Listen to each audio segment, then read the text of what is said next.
Okay.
For this type of an application.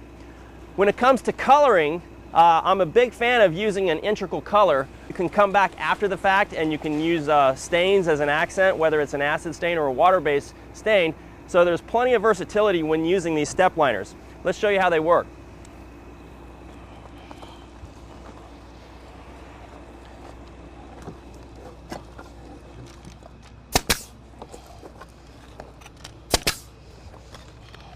Stair treads, we can get our hand floats and our trowels right up tight. Now, I will have to strip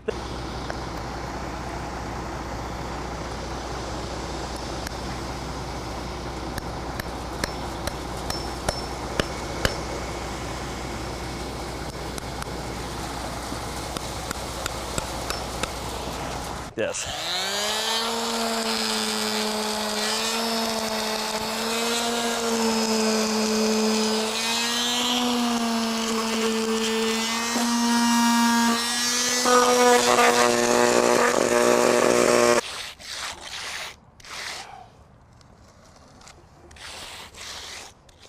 Back and go ahead and remove it.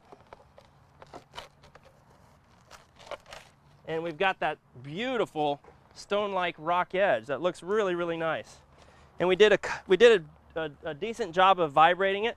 We have just a few minor little voids here, okay, but nothing that's unacceptable. You could either leave it slicked out, or you could actually texture it too to make it look like rock. So now that we've floated out our little depressed area from the step liner, I like to use a little duckbill trowel, come in here and really finish this area off nice.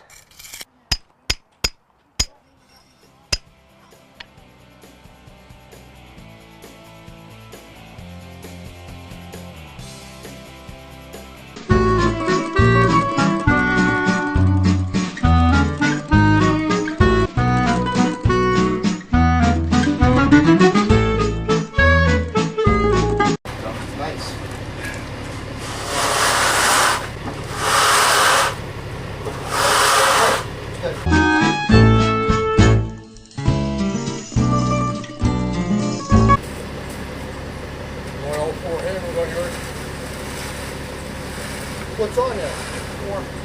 Good.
to you?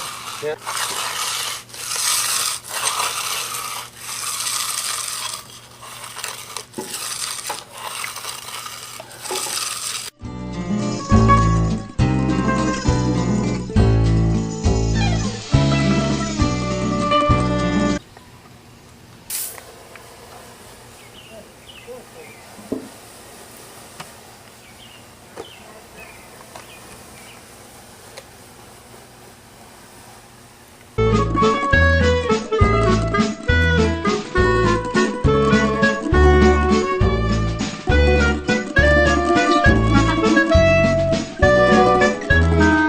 What we're pouring is a 6-sack 3/8 mix. Everybody has their own.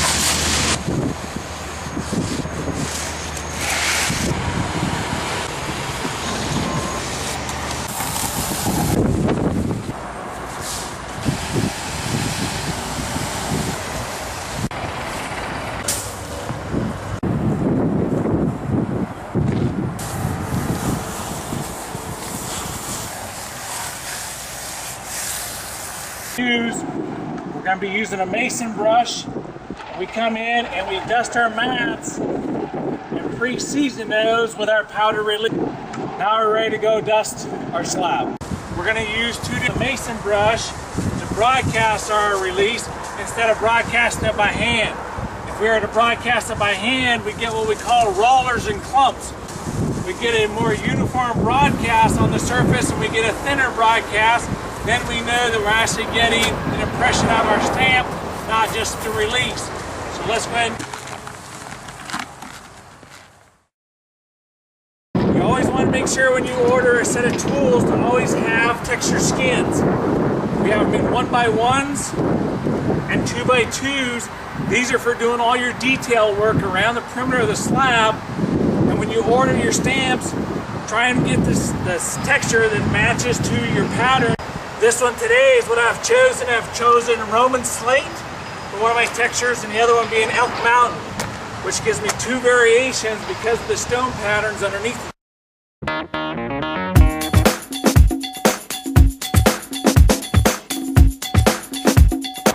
Okay, now that we're going to get ready to start stamping, I want to make sure that I actually get my first mat locked in place and settled into the concrete. I'll be pulling them, stamping, and bringing them to me.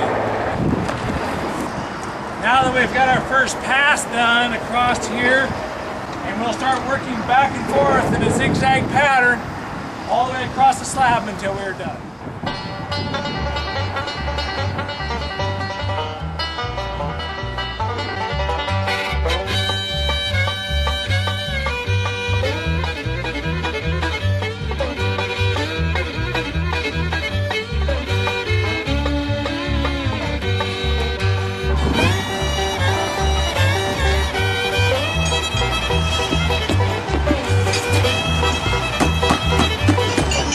The squish up is here in between the stamps.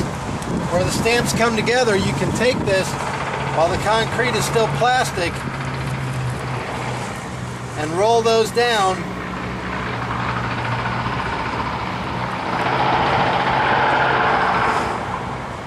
And we'll turn it a quarter of a turn so we get a little different texture. Remembering that this is our thinner mat and very flexible and pliable, but we need to get these grout joints detail in up here next to the house. So we will lay this in, bend it up into the house as far as we can go.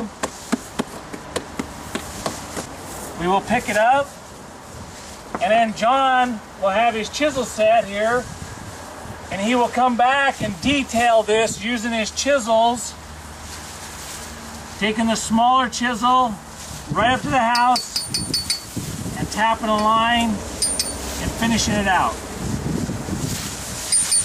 It's all about the detail work to go in this to make the realistic of the stamp job. Good morning, and we're going to sweep off the release powder. Then we're going to take our pressure washer and we're going to wash off the excess release.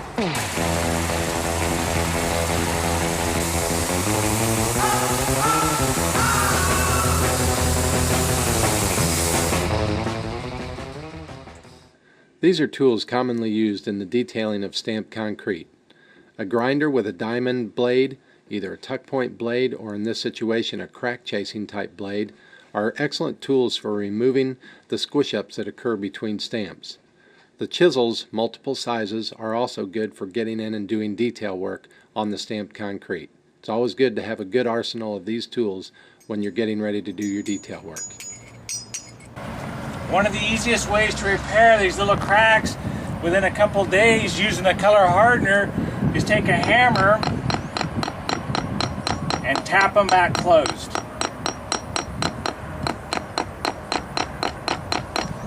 The surface of the slab is plastic enough. Get us a nice container of nothing but the fines of the materials. Now we'll add a little water to it and go in and do all of our patchwork.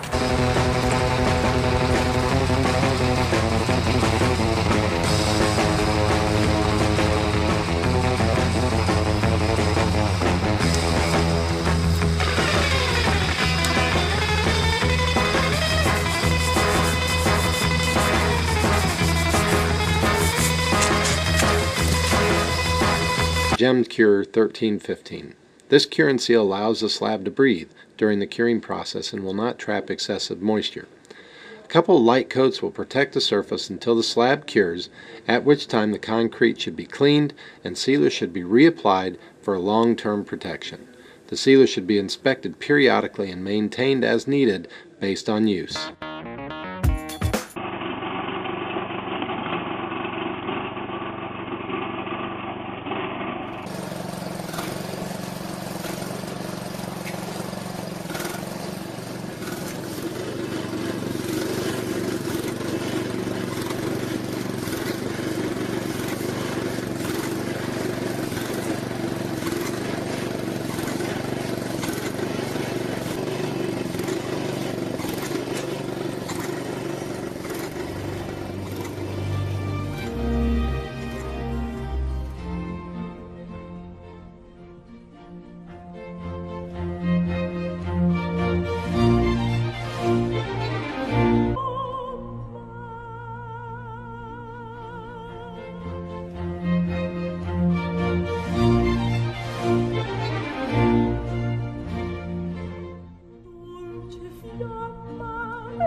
pose est dès lors particulièrement rapide.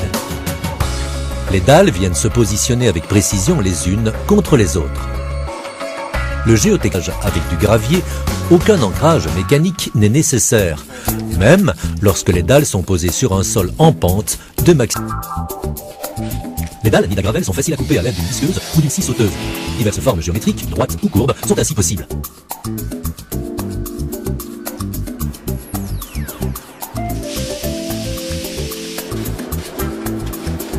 Afin d'éviter d'endommager les dalles nid à gravel, aucune charge mobile ne peut être autorisée sur les dalles tant que celles-ci ne sont pas remplies de gravier. Après remplissage, les dalles nid à gravel résistent à une pression de 400 tonnes par mètre carré.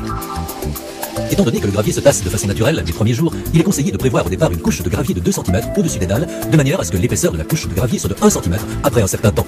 Tous les types de bordures de finition sont possibles. Clinker, profilé d'aluminium ou bordure en béton conviennent parfaitement. Il convient de choisir un type de gravier provenant d'une roche dure, de façon à ce que le gravier ne se désagrège pas au fil du temps. Ces types de gravier ont également moins tendance à favoriser la formation de mousse.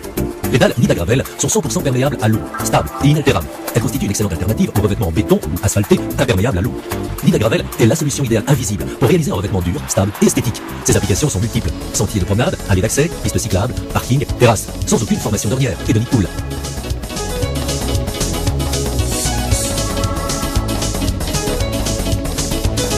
It's not a stencil, it's an impression, the new method for imprinting texture and design into fresh concrete and overlays. Impression patterns are easier to use than their stamp and stencil counterparts, and they're very versatile. They cost less. Float. Thoroughly coat both sides of the impression with liquid release. Spray a liberal amount of release onto the concrete as well. This prevents the impression from sticking and helps it leave a well-defined pattern. The impression wherever you want. Don't worry about laying it down perfectly. The process is very forgiving. The initial marks and lines left from moving the impression will disappear when the impression is troweled. Adjust and move the impression as needed until you are satisfied with its position.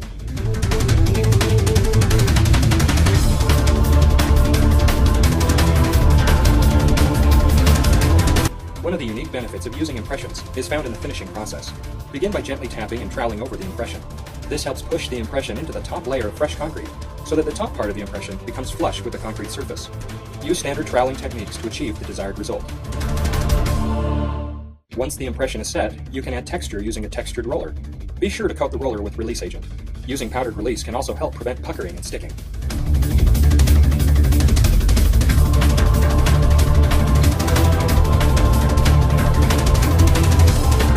It can also be used in conjunction with impression patterns.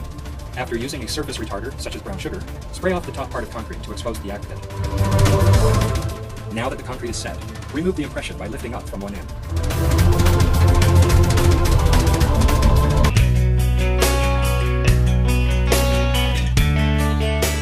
Сейчас я попытаюсь вам рассказать, что делать вот с такой вот формочкой для заливки плиток. Я себе всегда хотел какую-то на даче сделать культурную дорожку. Вот, и нашел в интернете вот так, как лучше не делать, чтобы нормально получилась дорожка. Чтобы было ровненько, все красивенько. Вот у меня чуть-чуть здесь не попадает. И стараемся сделать, чтобы плитка немножко была выше. Ведро щебня может уйти вот на всю форму. Ну, у меня так получается, по крайней мере. Так, теперь будем заливать.